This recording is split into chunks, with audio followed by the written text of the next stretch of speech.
Greetings and thank you so much for joining us for this webinar organized around the release of the latest impact report of the Global Climate Bond Fund. My name is Michael Urban. I'm Deputy Head of Sustainability Research at LOIM Investment Managers, and it is my great pleasure to be your host today. As you know, the Global Climate Bond Fund was launched in 2017 as a partnership between LOIM Investment Managers and Affirmative Investment Management, a leading dedicated impact fixed income fund manager. To discuss the fund's impact report, I'm joined by Lisa Wong and Sam Harrison. Lisa is a partner at AIM and sits within AIM's sustainability team, specializing in verification and impact assessment of impact bonds. Lisa designed AIM's award-winning impact reporting capability and has over 11 years experience in impact investing in leading global financial institutions. Good morning, Lisa. And Sam Harrison is an analyst in AIM's sustainability team. He's carrying out sustainability verification analysis on use of proceeds as well as their issuers. He further supports the team in the production of AIM's annual impact reports. Lisa and Sam, thank you so much for being with us today. Maybe to start the discussion, Lisa, could I ask you to maybe start by sharing a few words about affirmative investment management and your investment process?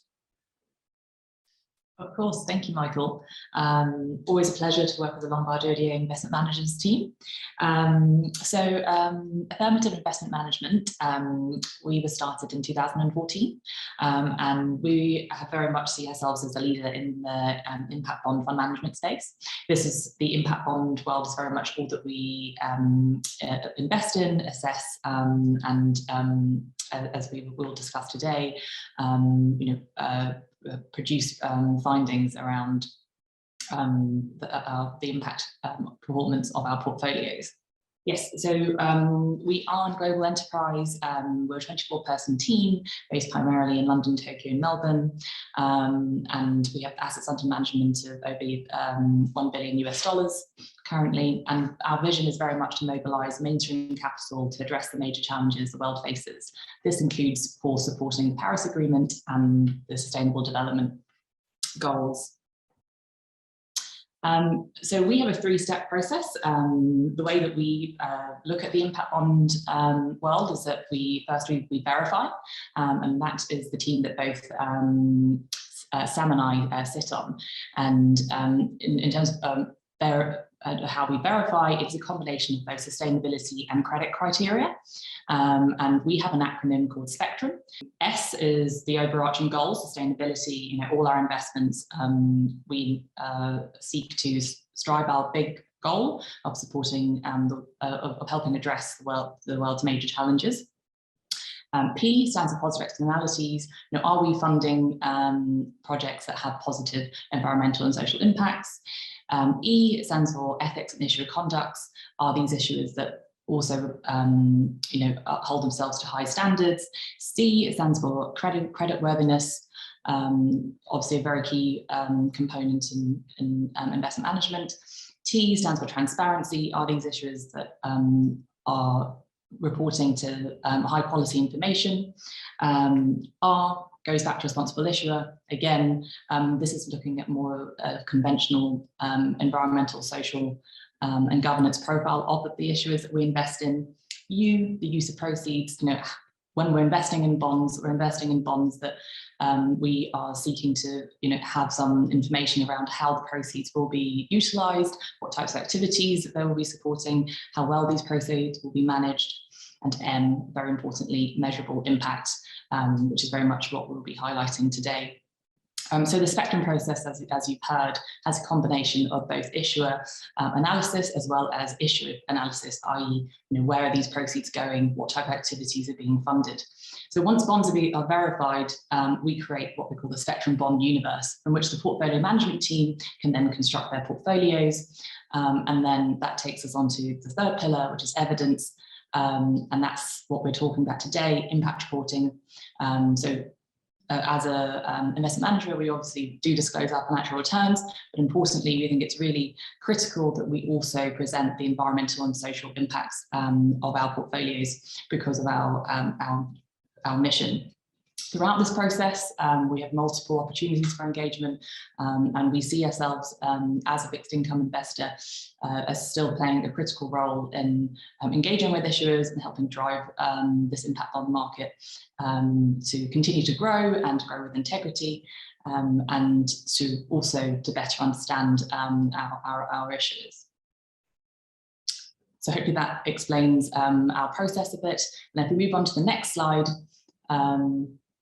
I would like to just remind us, remind our listeners that we have very high standards for the issuers that we invest in, as I've sort of shared in our spectrum overview, but we also hold ourselves to very high standards. So we have 4 key pillars in our corporate sustainability strategy. That means promoting diverse and inclusive workforce, and in terms of climate, really practicing what we preach. We've been committed to carbon neutral operations since inception, but we're currently in the process of setting our net zero asset management targets, which hopefully we'll be able to share in the near future. In terms of our clients, they're obviously incredibly important to us, and we see it as our key responsibility to show leadership on their behalf, and that has been seen and recognised by the industry in terms of winning multiple ESG and impact-related awards, as well as achieving A+ and PRI rating and other leadership status and awards from the likes of Morningstar and other entities. And importantly, we know we don't act alone, we're part of a wider community. This involves engaging with other market players, such as Lombard Odier Investment Manager. We try and also participate in an educational perspective to share our expertise with the wider world, the wider industry, as well as our corporate volunteering initiatives. So not only do we have high standards for our investments, but we try and hold ourselves to account as well. This is now the 5th annual impact report produced for the Global Climate Bond Fund. Can you tell us a little bit more, why is reporting on impact so important?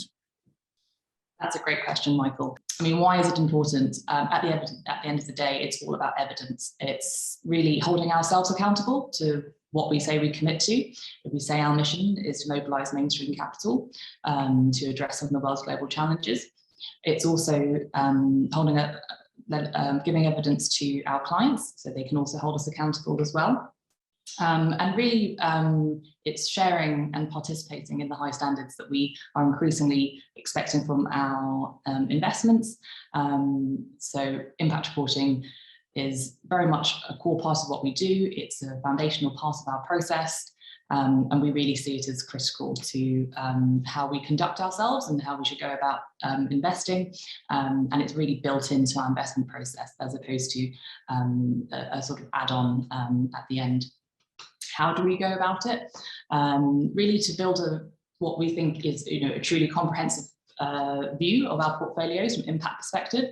We do need to do this in-house, and it's a bottom-up data collection process. Just to give you a sense of scale, this year alone, in order to produce all the impact reports for all our funds, our team actually collected data for over 4,000 projects. And how do we do that? Well, we also have good relationships with issuers. We have assessed these issuers looking for high standards of transparency and reporting requirements, but we also engage with them as well. And that's what actually helps us achieve such high levels of coverage in our portfolios. We consistently achieve over 90% coverage in the portfolio in terms of impact data. And very pleased to say for this year and this fund, we've achieved a 95% coverage. And really practically, that's almost as much as we can reasonably expect it to cover. Given the fact there is such a large amount of data that is collected to allow us to produce these very detailed and comprehensive reports, we do have growing data management needs. So we've actually developed what we call the ARCH database, which is increasingly a more and more sophisticated data management system to help us capture, scrutinize and assess this very high volume of data that we collect year on year. And I think really what I'd also like to highlight, we are very transparent about our methodology in impact reporting. This is very important. The results are only ever as good as the methodology. We try to be as conservative as possible. We do portfolio weight our impacts. So we're not trying to tell you, the best possible picture that, whilst being fast and loose with data information, we are trying to be as robust and as appropriate as we can when we are estimating the environmental and social impacts of our portfolios. We also innovate every single year. This has been recognised by the industry in that we've actually won awards for impact reporting specifically for the last 3 years in a row, in that we always try and push the boat out as reporting is very much a fast evolving market. This year, we're pleased to say that we were actually conducting for the first time a net zero analysis on our funded projects. We've also included in a series, a discussion on a series of net zero thematic engagements that we conducted over the year to really help understand how the sort of concept of net zero and the commitments behind it and that are emerging in the market, what they entail, and how they'll continue to shape our world for the years to come. We've also expanded upon our weighted average carbon intensity analysis. We'll go into that in a bit more detail. It's a very hot metric at the moment, and that it is the key recommended metric by the TCFD for asset managers. We decided that we wanted to do a bit more of a deep dive as to what the key drivers are on carbon intensity in our portfolios. We've also wanted to be sort of ahead of scheduled timelines from a regulatory perspective, and actually have also included some initial discussion on how we will be tackling some EU regulation SFDR reporting ahead of time this year as well.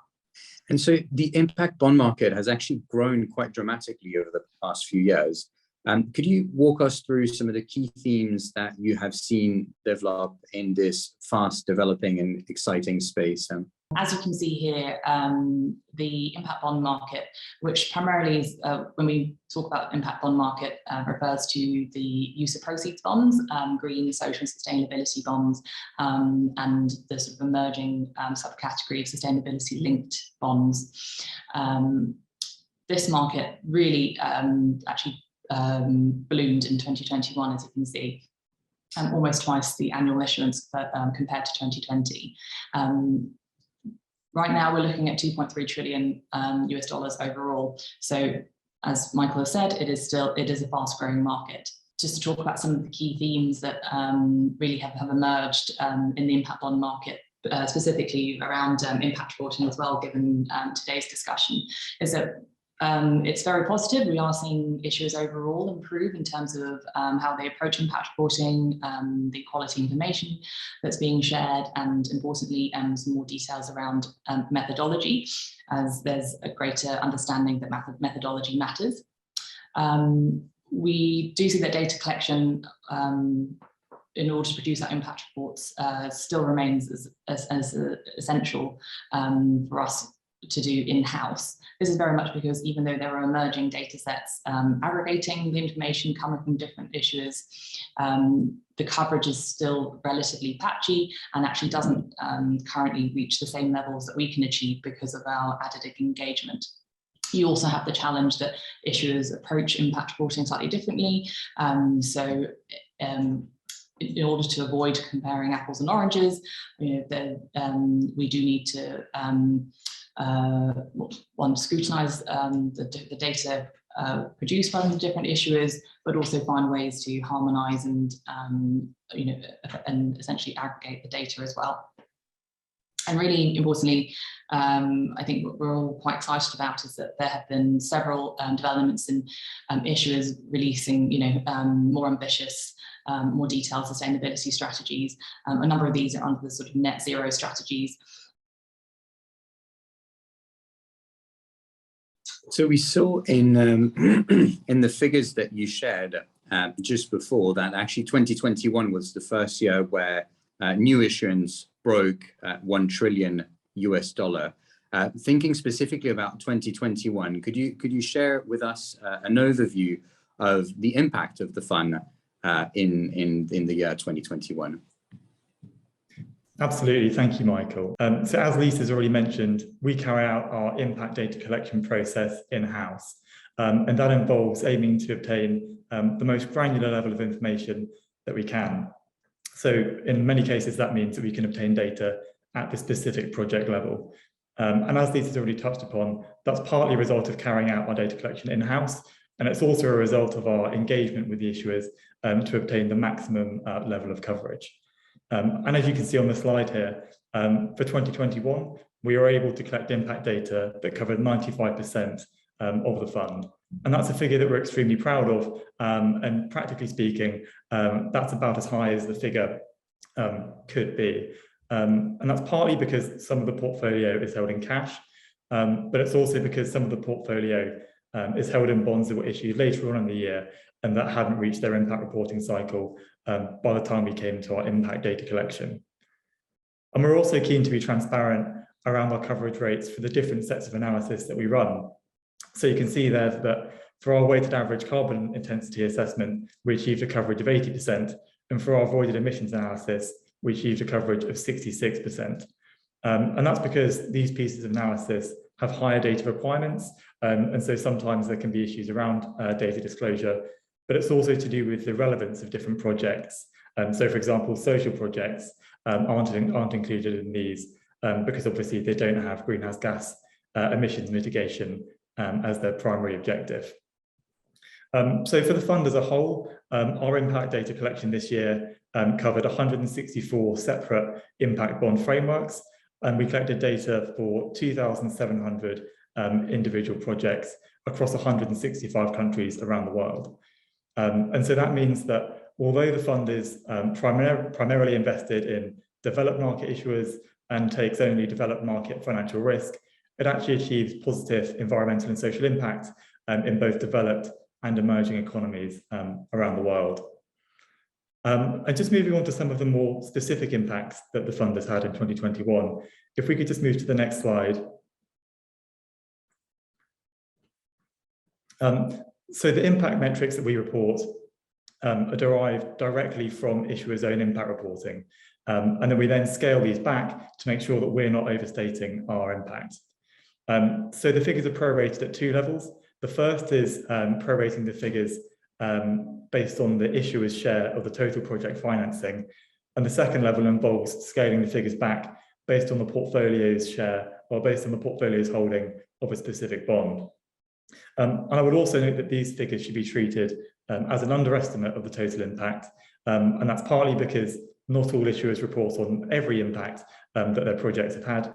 But it's also because we report on impacts that are widely reported by issuers and that we can therefore aggregate up. So while some issuers will provide some more sort of niche and specific KPIs, in practice, it's very challenging to collect and aggregate those in a meaningful way. And so just to highlight a few of the key impacts that the portfolio had in 2021, you can see on the slide there that as a result of the portfolio's investments, 228 megawatts of additional clean energy capacity was installed. And it's estimated that that will generate 840,000 megawatt hours of clean energy per annum. But we appreciate that those figures aren't necessarily the most tangible on first viewing. So to put that into perspective, that's the same amount of electricity that's needed to power 225,000 UK households for the year. In addition to that, as a result of the fund's investments, 1,700 kilometers of train lines were added or rehabilitated. And for context, that's about the equivalent of the distance between London and Dubrovnik in the south of Croatia. And while the fund is predominantly invested in green bonds, and in 2021, over 70% of the portfolio was in green bonds, it also achieved social impact with over 7,000 children immunised and over 600 student school places supported as well. And a final point to note is that you can see in the bottom left that we report on 3 key carbon metrics. And because these are three of the most important metrics that we disclose, we calculate these figures in-house using our own internal methodology that we've developed in collaboration with ISS ESG. And I believe we'll go into those in a bit more detail later on. Thank you. Thank you very much, Sam. And so you've shared quite a lot already on those KPIs. I'm curious to ask you about how the fund actually aligns specifically with the United Nations Sustainable Development Goals and how you go about measuring this. So just as we take an in-house approach to our impact data collection, we also carry out our SDG tagging in-house. So that means that as we're gathering impact data, we tag the SDG contributions of the individual projects or activities ourselves. And so that means that we're tagging those based on our own internal views as a team, rather than relying on the SDG attribution that's provided by the issuers. And that means that we can achieve a consistent attribution across our portfolio.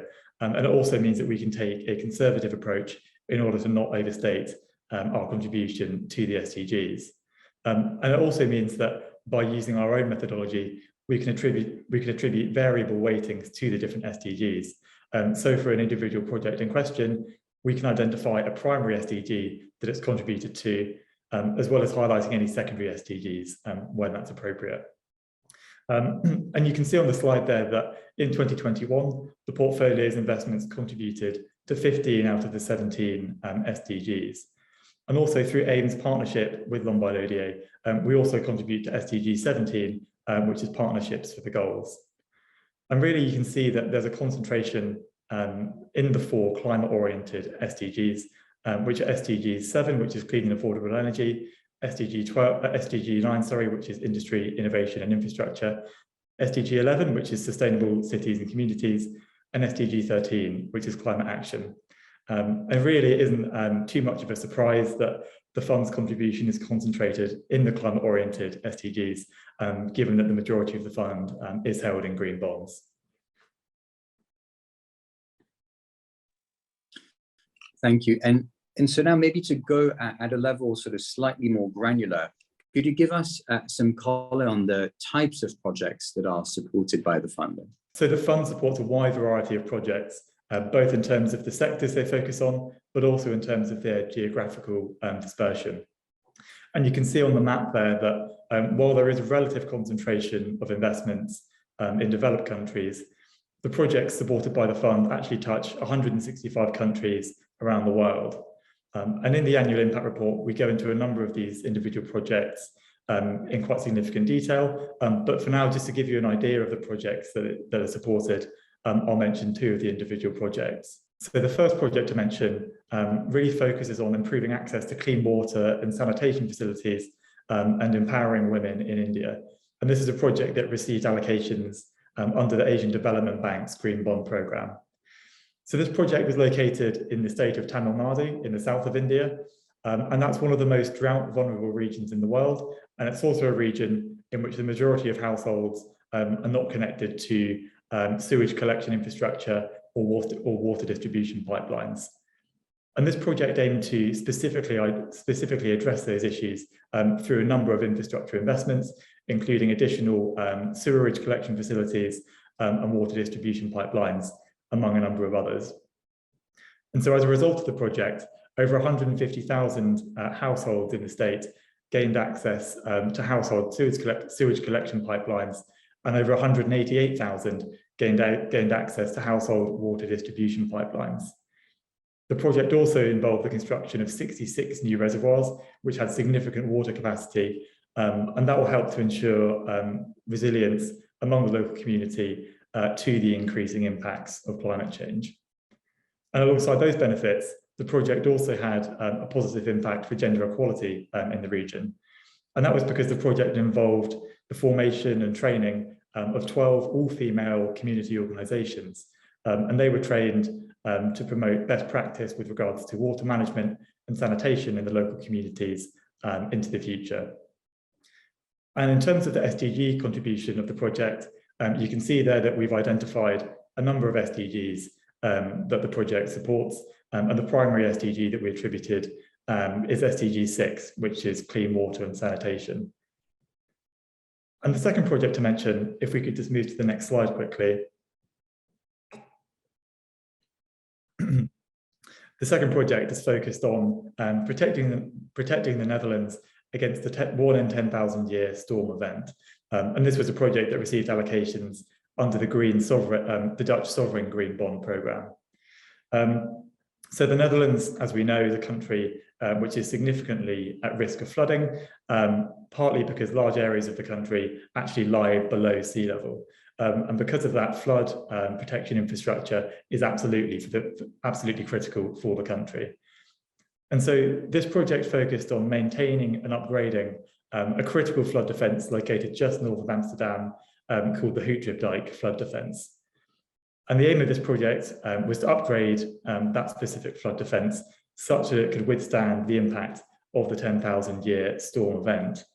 And as a result of that, local communities and local biodiversity would be resilient to the increasing impact of climate change, including sea level rises, as well as the increased frequency of extreme weather events. And again, in terms of the SDG contribution, you can see that we've identified a number that the project contributes to, with the primary SDG being SDG 13, which is climate action. And just a final point to note here is that I think while both of these examples are clearly environmentally focused, they're both good examples of projects that have an environmental focus, but are inextricably linked to their social benefits as well. And so we believe it's absolutely critical to recognise the social care benefits that occur as a result of projects, even if their primary focus is on environmental objectives. And so a core component of the Global Climate Bond Fund actually revolves around alignment to the Paris Agreement. Now, how do you specifically measure the climate mitigation impact of the fund? And what kind of insights have you been able to derive from this kind of analysis? So in terms of how we measure our climate mitigation impact, this is something that's really important to us. As you've said, Michael, key component of the fund is really that it supports the Paris Agreement, as well as a core part of our mission.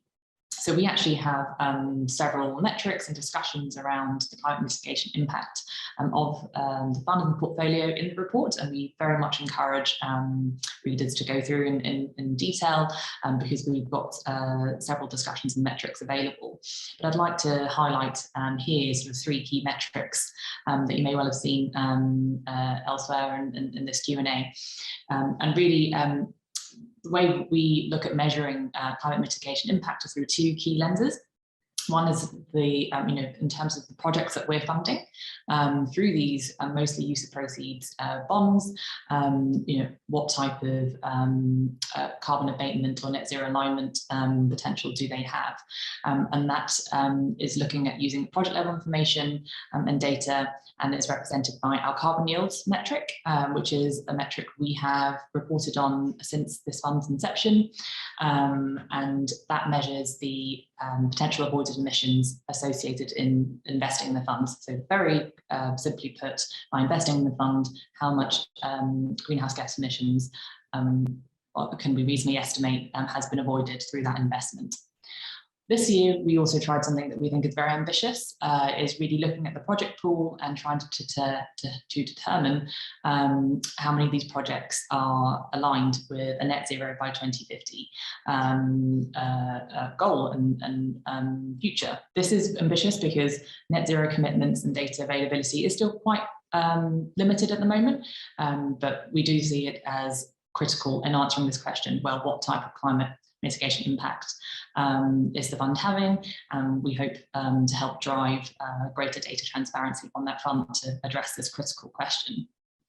We also incorporate, and through the second lens, sort of how well we manage climate risks, climate mitigation risks, and this is represented obviously through our discussion and presentation on information around the portfolio weighted average carbon intensity, known in short form as the WACI, endearingly. This is very much issuer level information, and it measures the greenhouse gas intensity of the portfolio. I'll go into those in a bit more detail later, but I'd just like to highlight these are the 3 key metrics that if you really wanted to understand our mitigation impact, that we would encourage our clients to focus on. So thank you very much, Lisa. And so could you elaborate on the kind of climate metrics that you're actually using? Of course. So moving on to the next slide, and to focus on the carbon yield. As I've mentioned, this is a metric we've been reporting on since the fund conception. This is methodology that we developed, co-developed back in 2016, actually, with funding from the Rockefeller Foundation. And it's really looking at what are the estimated avoided greenhouse gas emissions that can be reasonably expected through funding the projects supported by the fund. That includes essentially estimating a baseline that is as realistic as possible of what would have happened if the funded projects had not been implemented, and comparing that to the carbon footprint of the funded project. So an example may be the emissions of an electric grid versus the emissions expected from a new wind farm funded through a green bond. And that brings us to the carbon yield, and that is expressed using last year's performance as 172 tonnes of carbon dioxide avoided emissions per $1 million invested per annum. This equates to 54% in terms of GHG emission savings. We do think this is a very impressive result still. What we'd like to remind our clients about is that we actually did update our carbon yield approach last year, and that we've actually started factoring in a dynamic baseline, i.e. We do recognise the world is changing, and what we've chosen to use is the International Energy Agency's scenarios around what they call the stated energy policy scenarios. So building a vision of the world where year on year the current policies that have been announced by governments are being enacted, and comparing our investments to that world. So we've actually been very conservative in calculating the carbon yield, in recognising that the world is improving, but we're still seeing very good results in terms of potential avoided emissions as supported by the fund. And then this year we also, we move on to the next slide, included the net zero alignment analysis. This we carried out again with one of our leading partners, ISS ESG, who we also worked with in estimating carbon yield. And this analysis looks at, out of the total project pool, what projects are eligible for this type of analysis. So not all projects reported by the portfolio are suitable. For example, we do hold some social bonds in the portfolio, for example, supporting COVID-19 measures, and that would be not necessarily appropriate to look at through a net zero lens currently, because it doesn't have that climate mitigation objective attached to it. Looking at the pool, about 71% of projects were deemed eligible for this type of analysis. There is a data gap challenge. Out of the 71%, over half of the project pool did not have sufficient data to allow us to assess alignment. But out of what we could assess for the pool, about 45% of the project pool can be considered aligned, aligning, or expected to align. And what I would like to highlight is that actually 40% of this pool actually is already performing at a level that is consistent with the 2050 criteria for net zero performance. This will be an example of this will be, say, solar power, wind power. So really these are the net zero assets that we can be quite confident at determining alignment. Out of those projects that we did not have sufficient data for, what we're seeing, what we expect is that actually a significant component of those should still be on that aligning trajectory, but there are as I mentioned before, still significant data challenges. And that's very much why, we think that we should start conducting this analysis now to start engaging with issuers on this discussion, really highlighting from an investor perspective why it's important. We're hoping that coverage will improve over the years. But this is for us, a really exciting exercise in trying to answer this question as to what the climate mitigation impact of the fund is.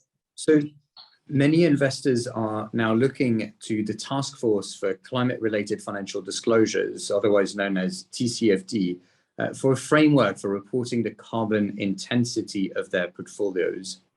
Currently, the weighted average carbon intensity, or WACI for short, seems to be the metric that is most commonly used. How do you use it in the context of this fund? Yes, so as you say, Michael, WACI is increasingly a very popular metric. It's something that our clients are very interested about, and we also are very interested in digging deeper in. So we've actually, it's our third year reporting on our portfolio WACI. We again have found that our portfolio WACI is well below the benchmark WACI with a 54% reduction. We have also achieved very high levels of coverage of the portfolio of 80%. What we also have done this year is actually go into a bit more detail to break down our portfolio WACI, recognizing that there are two very different approaches to calculating WACI for corporate issuers and sovereign issuers. They present different challenges, so we do encourage that actually that our readers do look at our discussion around the WACI results for both sovereign and corporate WACI. And so you've noted that your coverage levels are actually partly a result of your ability to engage with issuers. Now, engagement is actually often associated with equity investors. Can you share with us a little bit more on how you're actually able to engage as bondholders? Thank you. So as dedicated fixed income impact investors, engagement is a critical part of what we do, both in terms of our investment philosophy as well as our investment process. And engagement is critical to us for a number of reasons. So through engagement, we can encourage issuers to take maximum levels of ambition and encourage transparency. We can also ensure that the bonds we hold are fit for purpose, both in terms of the frameworks they're issued under, as well as in terms of the responsibility of the issuers overall. And also alongside that, engagement gives us an opportunity to collaborate with our peers and to push forward sustainability initiatives. And because engagement is a core part of what we do, we engage extensively as a team. And you can see on the slide there that within the past 12 months, we've carried out 170 separate engagements, which equates to roughly 3 each week. And you can see from the graph on the left there that the majority of our engagements occur directly with issuers. So that can occur at a number of different stages, including during the impact reporting process, at issuer roadshows, as well as outer cycle conversations about more specific issues. And in the graph on the right there, you can see that we do actually engage with a number of issuers who are excluded from Spectrum, which is our investable universe. And the reason that we engage with some issuers who are excluded from Spectrum is so that we can relay to them the standards that need to be met in order to be included in Spectrum and to have impact beyond our own portfolios. And so because of the fact that we take an active approach to engagement, we're frequently contacted by brokers and requested to provide insights both on the impact bond market specifically, as well as more general sustainability issues as well. And a key benefit of our extensive engagement is that we often receive above pro rata allocations on oversubscribed deals in the primary market. So recently, our portfolio management team calculated that on average, we receive allocations that are 28% above pro rata. And that's partly due to the extent of our engagement process. And so we're often asked as well, how as fixed income investors, can you engage effectively with sovereign issuers? And there are a number of different avenues through which we can engage with sovereigns. And I think a good example of this is our multiple engagements we had regarding the UK's Green Gilt, which was issued eventually last year. So back in 2019, we first engaged with the UK Debt Management Office to explain why we would like to see the issuance of a Green Gilt and to discuss the potential of that occurring down the line. We then followed up with that in 2020 by signing a collaborative investor letter which explained the demand for the Green Gilt and called for its issuance once again. And then last year in 2021, following the publication of the framework, we had another one-to-one investor call in which we discussed the types of projects that would be eligible to receive the proceeds from the Green Gilt, as well as discussing the structure that the bond might take. And so by engaging in a number of different ways, we were able to use our voice and to collaborate with our peers to explain the investor demand for the issuance of the Green Gilt, which eventually contributed to its issuance later on in 2021. And this year, another example of an engagement project we've had has been our Net Zero thematic engagement series. And if we could just move to the next slide, please. Thank you. So our Net Zero thematic engagement series involved carrying out a range of one-to-one issuer meetings with leading issuers across a variety of sectors that are important for the low carbon transition. And this thematic engagement series really had three main objectives. So the first was to convey to issuers what we expect with regards to robust decarbonisation strategies and to share our knowledge. The second objective was to gain deeper insights into issuers' decarbonisation strategies and to gain insights at the sector level as well. And the third objective was that through carrying out these engagements, we would be able to build out our own internal tools for engaging with issuers effectively, specifically on the topic of net zero. And in our view, there are a number of critical aspects to a strong decarbonisation strategy. And included in this, there are several aspects which include setting ambitious decarbonisation targets, setting out the steps that will be taken in practice to achieve those targets, including capital allocation, and then also committing to clear and transparent reporting so that we as investors can monitor performance and progress towards decarbonisation targets. And just to bring this to life a bit, I'll give one example of one of the interesting calls we had as part of this thematic engagement series. So we spoke to a company called Vasakronan, who is a Swedish real estate company. And through that conversation, we were of course able to emphasise the key elements we look for in a decarbonisation strategy. And we also emphasised the importance of decarbonisation across whole business models.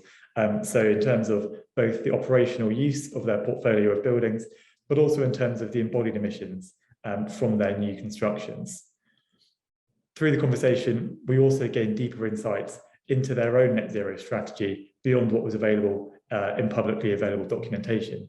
So for example, we had a long conversation discussing in detail the way that they incorporate both reused and low carbon materials in their construction projects. And then the conversation also gave us more insights at the sector level, which helped us to improve our understanding of key technologies that will enable the decarbonisation of the real estate sector going forward. And the learnings from that conversation and the other conversations we had as part of this thematic engagement series will directly inform some of our work going forwards. So that includes both our verification analysis of issuers and of impact bond frameworks, as well as our engagements with issuers on the topic of net zero, wherever that's relevant.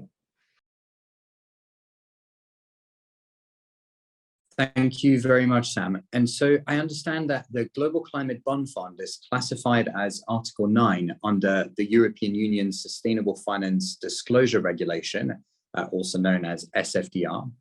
Now, what does this mean practically for investors, and how does it affect what it is that you report on? Thanks, Michael. We can move on to the next slide, please. So we are really pleased that the Global Climate Bond is classified as SFDR Article 9 fund. This is a regulation that actually seeks to classify EU domiciled funds by by their inclusions of sustainability objectives. And Article 9 is actually the highest level classification, or you could understand it as the dark green classification, if you will. Along with this classification and the upcoming regulation, there are several reporting requirements for asset managers, again, to evidence this Article 9 credentials of the fund. The reporting requirements don't actually kick in until 2023, primarily focusing on what's called the principal adverse impacts. And these are essentially environmental and social metrics associated with the fund. We've decided to actually do a scoping exercise this year and to start reporting on these principal adverse impacts, which are some are mandatory, some are voluntary. And this is very much for us to assess, what sort of data is available currently in the market. This data is very much issuer level data, and the intention is to build out a more comprehensive view of the portfolio from an environmental and social perspective over the long term. But what we have found is that data availability is quite limited for several issuers. So even though maybe they, data is available for a select amount of the principal adverse impact, it's quite hard currently to have a total set available, reaching high levels of coverage for a portfolio. Upcoming guidance and regulation around the EU taxonomy for sustainable activities. The EU taxonomy on environmental sectors is more advanced, and we have actually been involved in several rounds of the consultations in fleshing out the environmental sector taxonomy, and it's also something that we have certainly monitored when we are updating our internal taxonomy. So AIM also runs environmental and social taxonomies, and we have done so since the start. We're very pleased to show that, to share that our initial exercise, that we've seen that our taxonomies actually are very closely aligned to the current versions of the EU environmental taxonomy. There is discussion of developing a social taxonomy too, but right now the EU taxonomy is certainly very environment focused and more advanced in that area. We've included in the report this year, again, a first attempt at assessing how we would go about determining EU taxonomy alignment.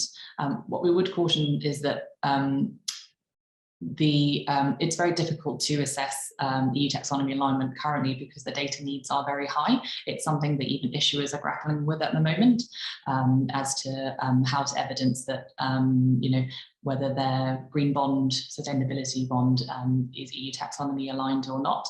So we would certainly need a lot more data from issuers to conduct a full alignment analysis. What we have done is look at our project pool and see how much are in sectors that are also covered by the EU taxonomy. And actually we found that 79% of the fund is covered by the EU taxonomy. And within that, we would highlight that probably the sectors that we have quite high confidence that will be well aligned to the EU taxonomy will be clean energy. And that represents approximately 24% of the portfolio. This is an initiative that is still evolving at the moment. Reporting requirements don't actually kick into 2024, and there are several steps that need to occur before issuers and subsequently also investors can start disclose reporting more consistently in EU taxonomy alignment. But we see it as something that is really important for us as a key player in Europe, it's a process that's that's still evolving, so we do need to monitor it, and we're trying to be as constructive as possible in engaging with the developments and sharing information with clients as things progress. And I will also add that we regularly update our environmental and social taxonomies within AIM. Formally, we take a systematic review every year, but of course, we also adjust when we see new sectors emerge. We're very pleased to say that we've actually historically have had a very comprehensive environmental and social taxonomies. So for example, even when the social bonds really kicked off last year that were targeting COVID-19 relief measures, we actually had already included a number of the relevant sectors within our taxonomy, such as global health and financial inclusion. I think this brings our session to a close. Lisa and Sam, thank you so much for taking the time to share further insights on the scope and the depth of the latest impact reports of the Global Climate Bond Fund, which I really encourage everyone to take a closer look at. Thank you so much.